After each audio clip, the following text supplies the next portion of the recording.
Euclid's axiom. Here we will discuss about 7 axioms of Euclid.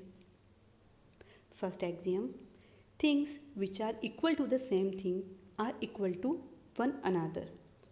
First exam कहता है कि अगर दो थिंग्स किसी थर्ड थिंग के इक्वल हैं तो वो पहली दोनों थिंग्स भी आपस में इक्वल होगी. For example, if x is equals to 5 and y is equals to 5, here x and y are two variables whose value are 5. Both x and y are equal to the same thing, 5.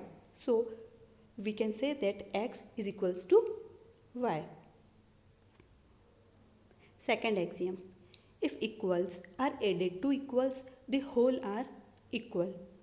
Second exam कहता है कि अगर कोई भी दो things आपस में equal हैं और उनमें कोई और इक्वल थिंग को ऐड करते हैं तो जो रिज़ल्ट हमारे पास आएगा वो भी इक्वल होगा. For example, if 10 is equals to 10 and we add 5 to both side, then it become 10 plus 5 is equals to 10 plus 5 and we will get 15 is equals to 15.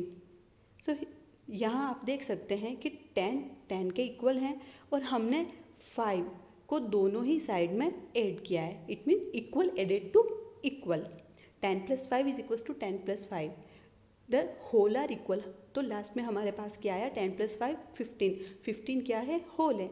तो जब हमने सेम थिंग 10 में same thing 5 को add किया तो दोनों ही side में हमारे पास 15 आया.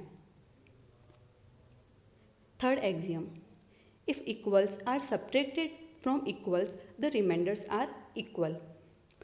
This axiom is similar as axiom second, लेकिन यहाँ वो एग्जियम सेकंड हमारे पास एडिशन के बारे में थी. एग्जियम थर्ड यहाँ हमें सब्ट्रैक्शन के बारे में बता रही हैं कि अगर दो थिंग्स इक्वल हैं और उनमें हम इक्वल थिंग को सब्ट्रैक्ट करेंगे तो जो रिमाइंडर्स आएंगे वो भी इक्वल होंगे. For example, 10 is equals to 10, subtract 5 from both side. आपको दोनों साइड में 5 को सब्ट्रैक्ट करना है. It mean 10 minus 5 is equals to 10 minus 5. 10 में से अगर आपने 5 को सब्ट्रैक्ट किया तो आपके पास क्या आएगा? 5.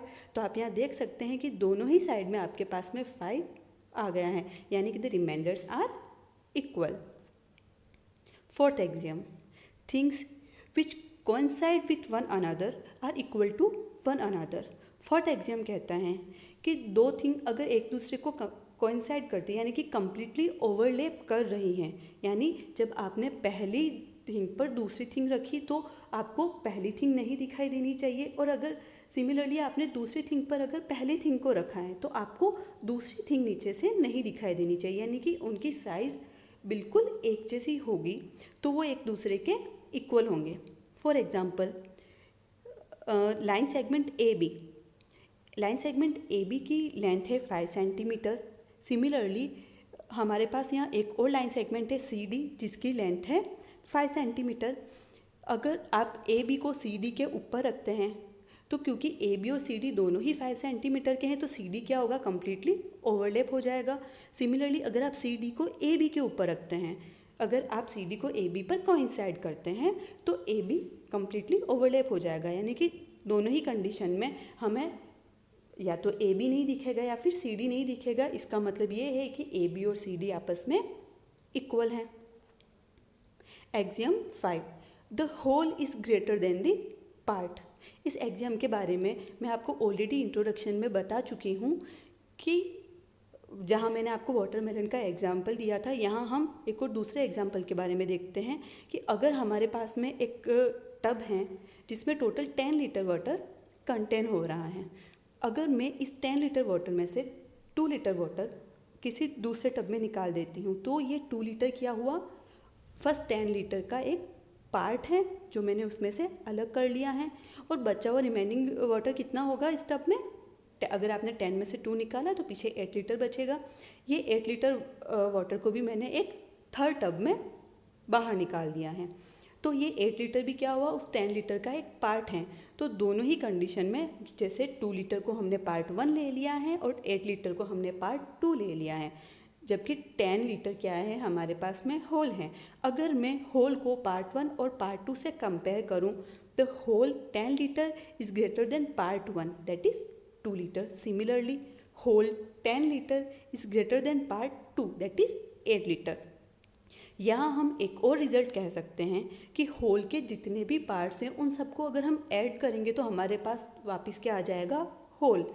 जैसे कि होल है हमारे पास 10 लीटर, इस 10 लीटर के हमने 2 पार्ट कर लिए थे, part 1 2 litre and part 2 8 litre. अगर आप 2 लीटर और 8 लीटर को ऐड करेंगे तो अगेन आपके पास क्या आ जाएगा, 10 litre, that is equals to whole.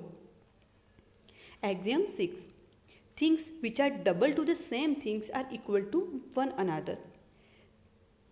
अगर कोई दो चीज़ किसी थर्ड चीज़ के डबल के इक्वल हैं तो वो दोनों आपस में भी इक्वल होगी. For example, if x is equals to double of p and y is equals to double of p, both x and y are equals to double of p, so we can say that x is equals to y. Axiom 7.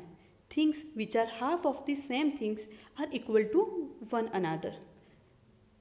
अगर दो चीज़ किसी third चीज़ के half के equal हैं तो वो दोनों पहली वाली चीज़ें भी आपस में क्या होगी, equal. For example, if x is equals to half of p and y is equals to half of p, then both x and y are equal.